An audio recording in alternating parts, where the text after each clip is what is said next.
The unvaccinated must be destroyed. We, you and me, the vaccinated, have each made a decision for ourselves to allow politicians to dose us or convince us to be dosed with an experimental drug.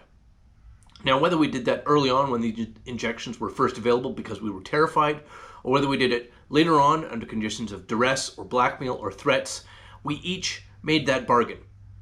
If it turns out that either these injections are harmful to some of us in some ways, or in some cases fatal, or if it turns out that the people pushing us to make these decisions were untrustworthy, or simply that we lacked the nerve or the fortitude to protect our own bodily autonomy, we cannot allow ourselves to think we ever made such a consequential error in judgment, or worse, think that we are not as courageous as we prefer.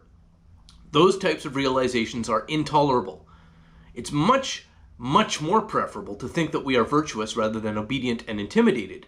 And so obviously, being virtuous, anybody whose continued health or whose current apparent freedom contraindicates this idea of ourselves is clearly a very bad person, and we have a moral obligation and duty to persecute, punish, and ultimately destroy them.